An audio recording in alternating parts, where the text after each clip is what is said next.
What you doing? And we're live. All right. What do you think, Violet? We're live. We're gonna poop. Good morning. Good morning. Start off. We'll wait for some folks to come and join us. It is Friday. What are you doing, Violet? She's like, I'm sunning my buns.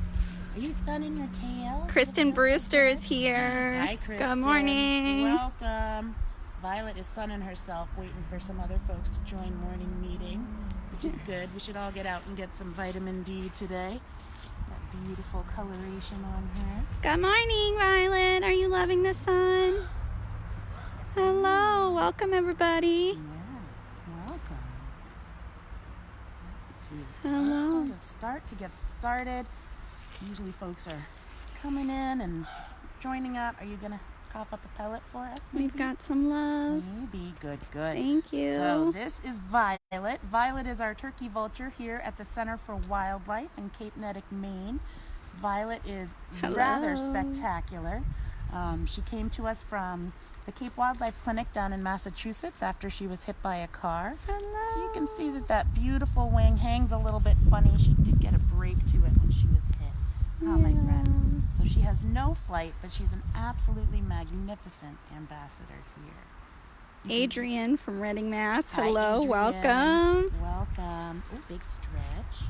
Good girl. So you'll see she's putting these wings out. They're like a little solar.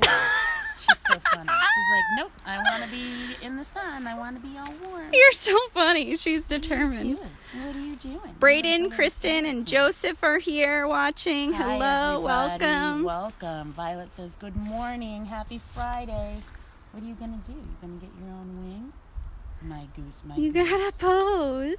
You're You're so sweet. So Violet's really neat. She came to us after she was hit by a car, like I just mentioned.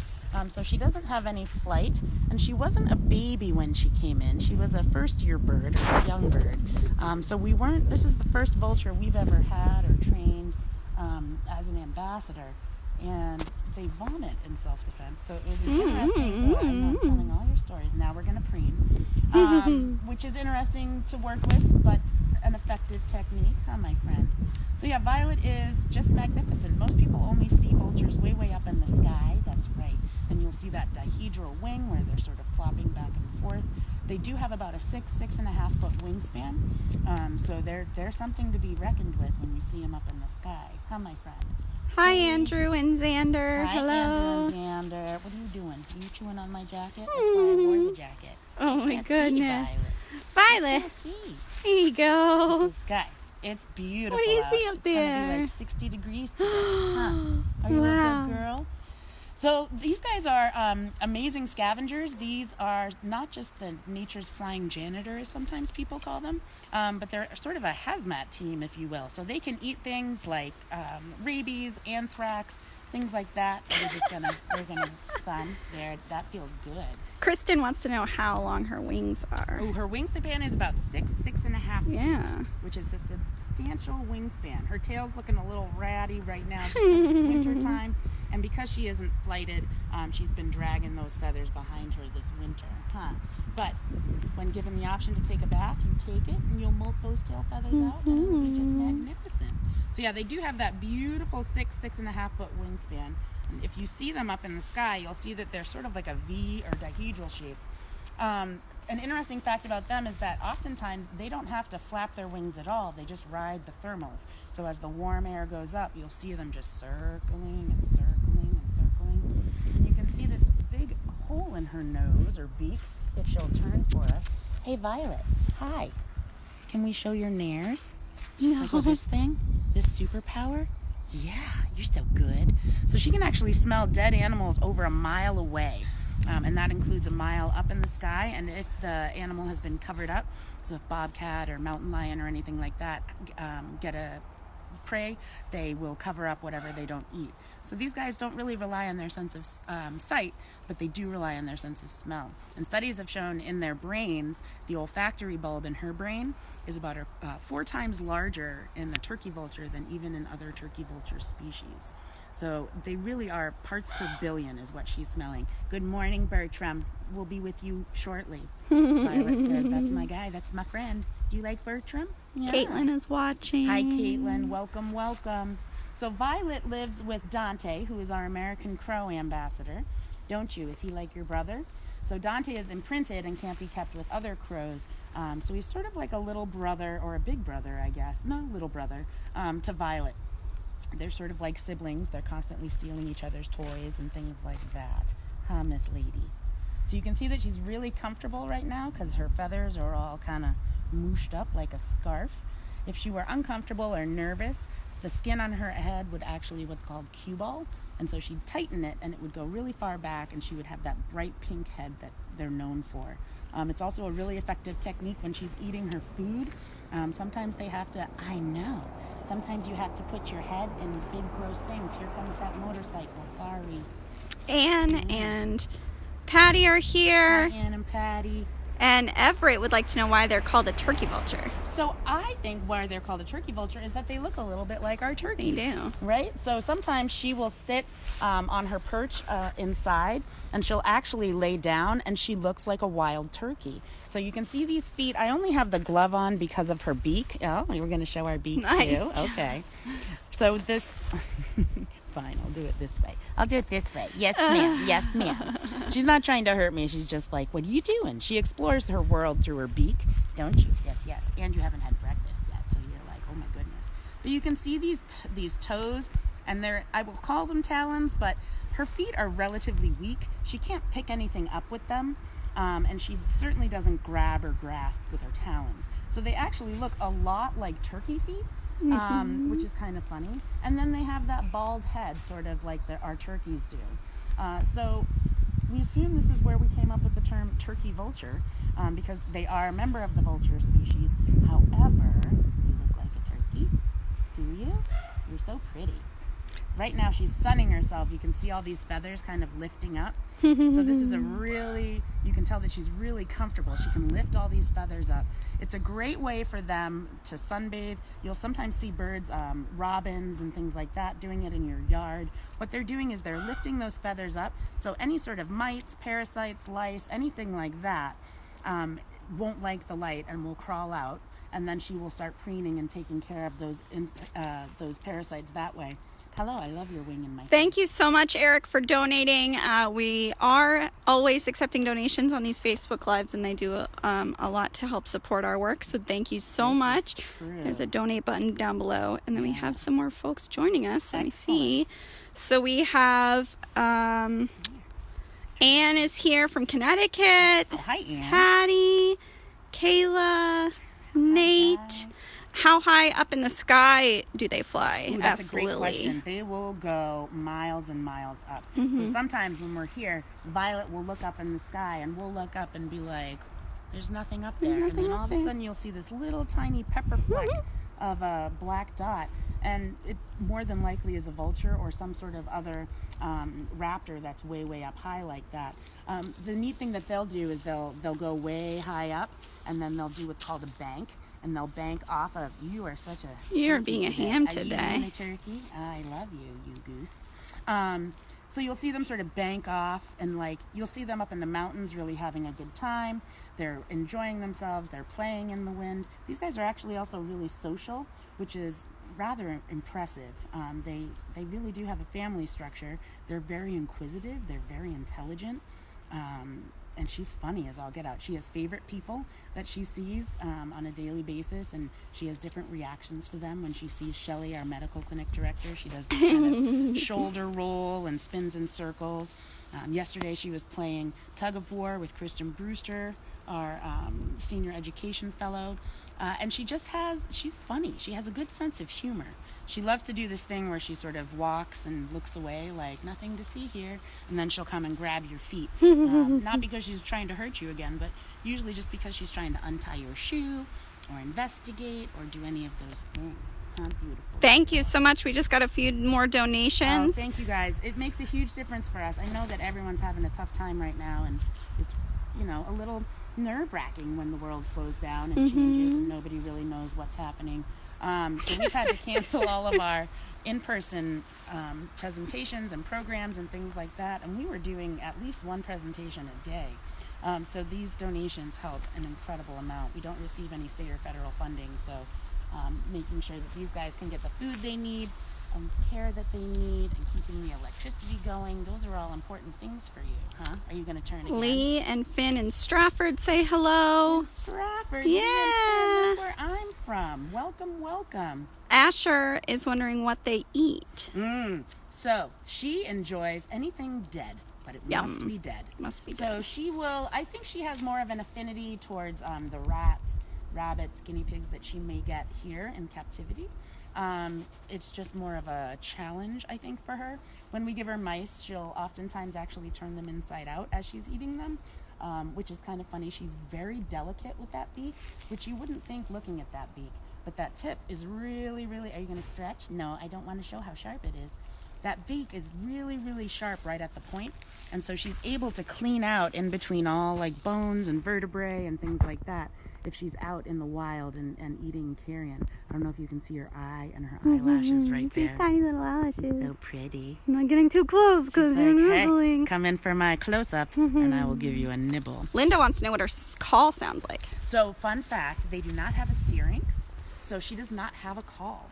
So if you're watching the old Western movies and you know the person's crawling across the desert and the vultures are coming overhead and you hear the pew, it's copywritten by our red-tailed hawks. It is not a vulture call. They actually don't have a syrinx, so there's no voice or no call that they make. They will hiss and growl and that sort of thing. Do you see Katie?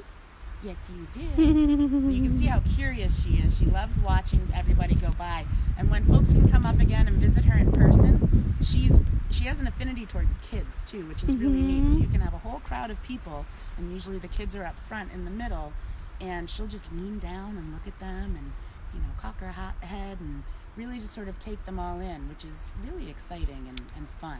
Hi, Amanda. Hi, Amanda. Hello, Jung.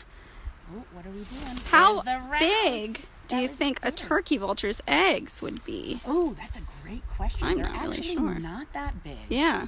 Because when they're hatched, they're almost, they're maybe a little bit taller than this. So they're pretty small. These guys actually don't build nests. If you have a rocky outcropping or a den, are we going to turn again? Okay, that's good. We love the sun. Yeah. Oh, you can see your fuzzy bum right now. Your too. fuzzy Can you see it? bum. I love that.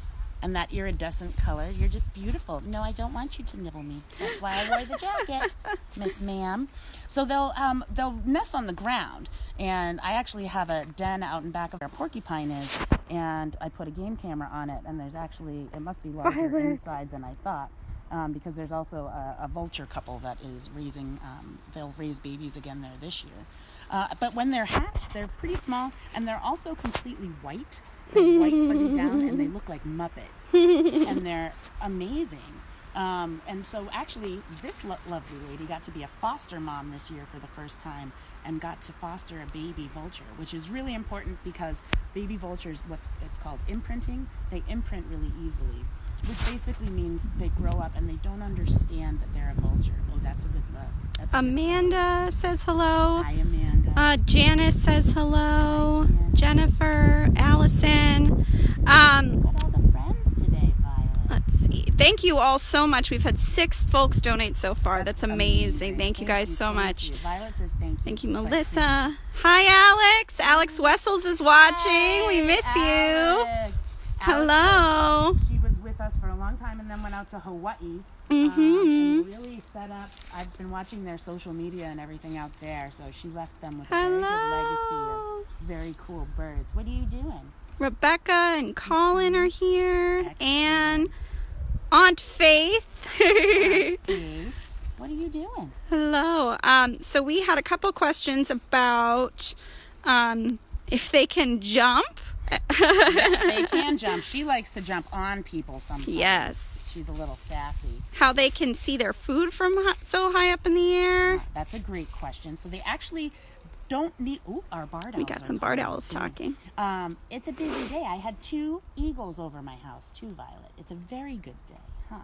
So they don't really use their eyesight to see their prey because their prey is already dead. So they don't have to have good eyesight to hunt them and watch them move and that sort of thing. The way they find their food is through that huge hole in her beak called her nares, and they actually smell their food. What are you doing? Who's got a fuzzy bum? She has an oil gland there that she and that's uses why that to is all, lubricate all her feathers. different. So you are a funny. it changes the texture. Get over here. What a goofball! She is a goofball. She often does that. Although, who could say that they have a vulture for a parasol? It's very nice, Violet.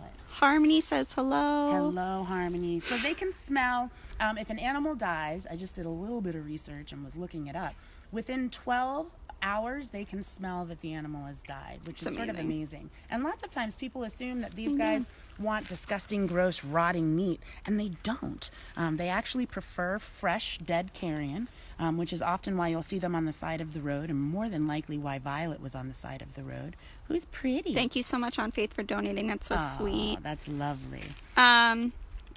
Hadley wants to know how much she weighs. She weighs around 2,000 grams. Oh my goodness. So right now, my elbow is resting on my hip. We have a stick that we're going to be using, so I can rest my hand on the stick. But I haven't, because I've had to do working from home, social distancing. I haven't had that time. Ooh, we got lots of barred owl calls today. I haven't had the time to spend with her because I've been at home. We've had a couple of questions about how long her wingspan is. She has about a 6.5 foot wingspan, which ironically is the recommended distance for social distancing. Keep a turkey vulture distance. Exactly. A turkey vulture's wingspan, which can we show wings? Wing! Wing. Yay! And you can kind of see one of them can be raised up higher than the other one. And this one was the one that was hit when she was hit by the car, so it doesn't stretch out as much as one might think. But you're very happy. Fun fact, though, even though their wingspan is about 6.5 feet, remember I did say that they projectile vomit in self-defense, and just for kicks and giggles when I was... That's such a good call. Yay. We'll have to walk over there and see if we can hear Is somebody calling to them? I think... Karen and Abby are calling? They might be over there. Yep. Oh, no, that one might be the one calling to Byron. We have a barred owl that's taken up residence here and is talking to our resident barred owls. We have one in care. Talking to him? Oh, I love it. Sorry for the interruption by barred owl. Beautiful out right now. And if you're able to get out and about, you may hear those barred owls calling. Is that Abby and Karen? Yes, ma'am. Yes, ma'am. So they can projectile vomit 10 feet.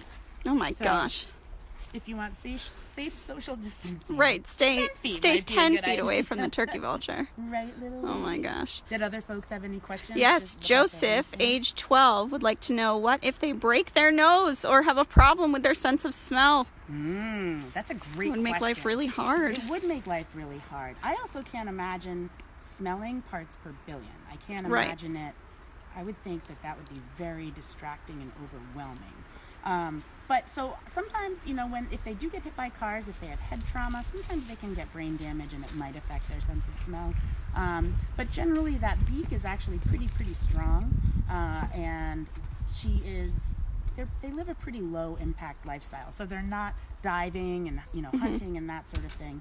They just sort of hang out and ride the thermals and do their things. Are you guys like the surfers of the sky? So we have Liam and Emerson and Ford. Hi, Liam, Emerson and Ford. Emerson and Ford would like to know why their beaks are red and what they're made out of. Why their face is red. The top part? Yeah. So her face, just like our face, has pigmentation and that sort of thing. So they have skin all underneath there. Are you turning again? Are you being shy? You're going to get yourself all wrapped up, young lady. Oh, big stretch. Yum. So oftentimes birds' skin does have that coloration because you have blood vessels underneath it. So that's just like flesh and skin like we have on our bodies. Her face will actually turn different colors just like a wild turkey will with her different moods. So if she's really, really scared, are you going to get in the wind? That's nice. That's nice. We're riding the wind. Yeah. Oh, you broke these feathers. Oh, no. Oh, my goodness. What you doing? Maybe Dante broke them? No. So she'll either get, flushed when she's excited and happy, or she can get really pale if she is nervous or things like that. The other thing, you're such a goofball. The other thing is that you can see her beak is really white, and that's is that Abby? It's Abby. Good morning. Abby? She's Abby just finished feeding all of our ambassador animals here. Shout out to Abby. Yay! Abby, don't you want to be on Facebook Live? I know. Some of our friends are shy. Yeah. But you can see if I can get her to turn around. You're so hilarious. I think she just wants the sun on her back. You love it. Flap? So nice. You have a top fan here, Kesh, who has asked, have you ever been puked on? I have been puked on more times than I would like to imagine. So when we first started working with Violet, she's the first turkey vulture we've trained and had as an ambassador. And so actually Jane Kelly, who you can check out her on the Wing live feed at 2 o'clock today with some of her magnificent ambassadors. She has two vultures so now funny. named Ike and Tina, Aw. and they're just magnificent. So she had trained vultures before, so I asked her to come up and look at Violet and see what she thought. And she told me to get this nice big heavy car because someone likes to explore their world. Not sponsored. Nope, not. I went to running. My favorite, it's a good jacket. Oh, I flipped the camera. Sorry, guys. You didn't want to see okay. me. So, when she gets nervous, when we first started working with her, there was a lot of vomit. Yum. Just because she gets nervous. And so what we started doing is instead of handling her right away, we'd go in and we'd, read books to her and read, different things. You have a feather up there that you need to preen young lady. Oh, my goodness. You're not my mom. Don't talk to me that way. But you can see, if you think of what they eat, lots of dead carrion and things like that, their vomit is effective. But there's two reasons they vomit in self-defense. One, gross. Nobody wants to hang out or be around or eat something that just threw up on them. But the second thing is that when they find their and they'll be too heavy to fly off. So if a predator comes, they projectile vomit. Now they're nice and light. And they can go. So it's Violet. sort of a double whammy. Huh. Oh, another fun fact that kids always like, and some adults, is that, what are you doing? Where are you going? Can you stand? Nope, that's not an option. She's loving this right now. She loves being the boss. So she's like, you will turn this way, you will turn that way. Is that, so you see these bare feet, oftentimes if they're on a carcass, they'll be standing in the carcass or on the carcass. And so if there are any pathogens on there, rabies or anthrax or any sort of other disease, what the bird will do is actually poop on their own feet, and it's like hand sanitizer, which kids are always like, that's disgusting. Yeah, but now we kind of all wish that... for hand sanitizer, especially now. You can see her head just changed a little bit. What'd you see? So she sees something over there. Ooh, can you see her ear with the camera? Well, of course you turned, and now you're going to scrunch up again. We'll try to get it. Oh, naughty Nelly. So we have a couple questions about her flight. Brendan, can she still fly? Ashley, how high can they fly? They can fly pretty high up. They can fly a couple miles up in the air from what I've read. Up to the point where you're seeing teeny tiny black pepper flecks. And which is crazy because the altitude, oxygen is different, the temperature is different, all of those things. She no longer has any flight, so you can see that this wing hangs a little bit loose. And so she was hit by a car when she was young down in Massachusetts, and she came up to us from Cape Wildlife Clinic to see if we could work on her flight and do some flight testing and that sort of thing. And it ends up that she doesn't have any flight. So instead, we're going to fix her feathers though. Get it, girl. Instead of flying, she has ramps and things in her room, or in her enclosure. Her bedroom. And she'll also, bounce around, jump from ramp to ramp. Nice. Platform to Good platform. job, Violet. That's a good rouse. You're so cute. Candace and Parker are right in the watching. front. Hi, Candace. Hi, Parker. Addie is watching. Sam Cox is watching. Yay, everyone Addie. at the center is watching, which is Violet lovely. says, girls, how are you? I love you. Ralph would like to know how long they live, and Molly would like to know how long they live in captivity. Ooh, that's great because those are actually two very different answers. The last I looked, you're such a punk. Come over here, you. No, ma'am. No, ma'am. The last I looked, the oldest one in the wild that they have tracked, which means they have scientific data from banding, was 16 in the wild, which is that's a pretty long lifespan in the wild for them. In captivity, they can live to be over 40 years old. I just met a turkey vulture down at Drumlin Farm in Massachusetts, His name is Orville. And he was admitted there in 1978. Oh my And goodness. he's still there. And Oh my walking goodness. around doing his thing. He's retired and gets to be the big boss. But what's funny to think about is I grew up down there, and so I must have met him when I was little. And then to come back full circle a few years later, we might say, Orville was still there and hanging out. So in captivity, they don't have to worry about food. We actually have to worry about them getting too heavy as opposed to them not being heavy enough. So they will gorge themselves sometimes. Violet does pretty well maintaining her weight, huh? You're going to eat that glove? That's good. But they also aren't going to be predated on. They're not going to be hit by cars. These guys also, unfortunately, fall victim to a lot of poisons and things like that. Even though they can eat things like anthrax and rabies, cholera, all those things, when it comes to man-made poisons, they just have a really difficult time with it. They also struggle with lead poisoning because they do scavenge.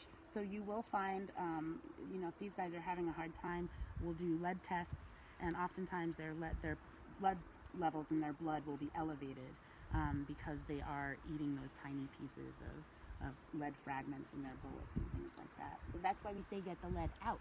Right? No lead. Oh geez, I did it again. Keep showing people my face. No, no, let's see okay.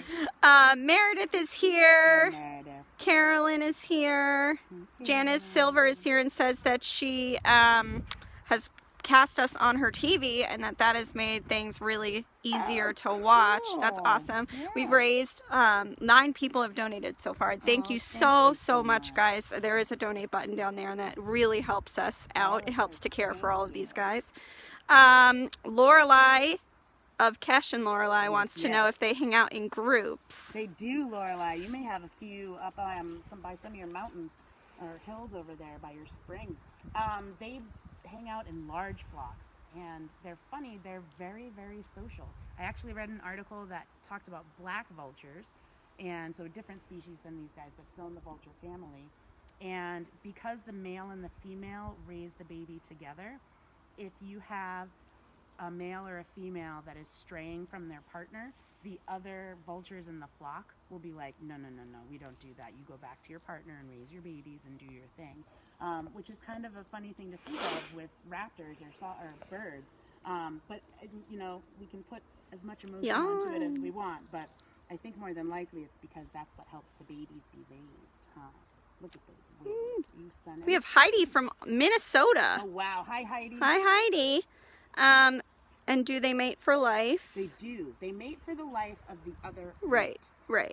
So they mate for a lifetime and they mourn for a minute. If their mate is not with them or doesn't come back, to raise babies, they will find another mate because their job is to make sure that their species continues and make sure to have more babies. They'll have, anywhere between 2 to 3, usually 2 babies in a nest or in a clutch, if you will. And then it's a tough life because if they roost or nest on the ground, that makes them susceptible to predators that are on the ground. And that can be anything, if mom or dad go off to get food, it can be a weasel, it can be coyote, it can be anything. Mom and dad are very good at defending their babies, but if they're gone, those babies have a tough time defending themselves, although they also hiss and growl and vomit. So we've got that going.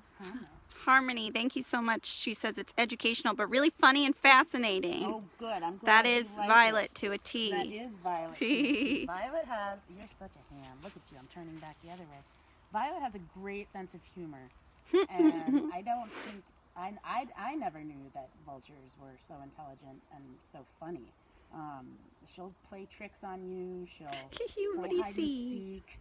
She will chase you around the enclosure. Her and Dante are constantly busting each other's chops. Because she can't fly, he'll take food and hide it up in top, like high spaces, so she can't get it. But then it'll usually get knocked down by the wind or whatever else. So she just waits and she watches him, like where he hides things. The two of them are funny together. And you guys a good group. We call them double trouble. That's right. The odd couple. We can't go in and clean with both of you because you guys team up on everybody, right? We have to separate you out. Colleen funny has another creature. question about how vocal they are. They are not vocal at all. They don't have a syrinx, so they can't make any calls. That's the voice box. Or or voice box, so they can't make any calls. Big stretch and a poop. Good job. But they can growl and hiss and that sort of thing, which very rarely, we generally don't hear Violet do that because she's never really stressed out. But when we get babies, when we get babies in, those babies growl, don't they? And they make crazy noises. But if you do watch like old westerns or things like that, or even like new westerns and cartoons, you'll often hear, you know, the vultures will be circling over the people that are, you know, crawling through the desert. That's not a vulture call. It's actually a red-tailed hawk call. And oftentimes, if there's an eagle going overhead in the movie, they still will put the red-tailed hawk call over it. Just because eagles actually really sound a lot like seagulls if they're calling, which is kind of funny. And vultures just don't make any noise. No, you don't. Where are you going? Turning your back, whacking. We've had a couple of comments about the fact that it's just a little bit hard to hear, but we are outside. It is windy. There's some cars going by, so that might be contributing to that. But it's a very steep learning curve. Yes, we're all learning. Thank you so much. Thank you guys so much for joining us. If anyone else has any questions, please feel free to ask and we'll answer them in the next few minutes here. And then we'll also be going back through all the comments later to answer questions we did not get to. So thank you again so much for donating and joining us. And we can certainly answer any questions that you guys have in these last few minutes here. But tune in again tomorrow and check out our series every day. And then at 2 p.m. You can check out Jane Kelly too, and she's at On the Wing, and she has quite a variety of raptors at her place as well. So far, people have learned about Etzel, her pied crow, and I think Lila, her Eurasian eagle owl, was on there the other day. So it's really fun for us to all come together and learn about all these different species and the similarities and the differences, and we're really grateful for you guys for joining us on this new adventure of virtual learning. What are you looking at? Chris wants to just know what the average lifespan is again. So in the wild they can live to be, 16 I think is the oldest one that I've heard being banded on record. In captivity they can live to be over 40 years old, and that is the expectation that has been given to Violet. Yes, you must live that long. At least. At least that long. 40, 80, we'll take it. Hello. What do you think? You're so beautiful. She really is. Hello. You want to say bye to the people Bye. and say thank you? Ooh, don't bite my finger. Look at those eyes. Look at those beautiful eyes. You're so pretty. And she has beautiful iridescent feathers. Oh, and she's doing a little stretch for you. Doing some stretching. You doing some yoga? Doing some yoga? Vulture yoga. Thank you guys so much for joining us, and we will see you tomorrow morning. Sounds good. Bye, guys. Bye. Thank you.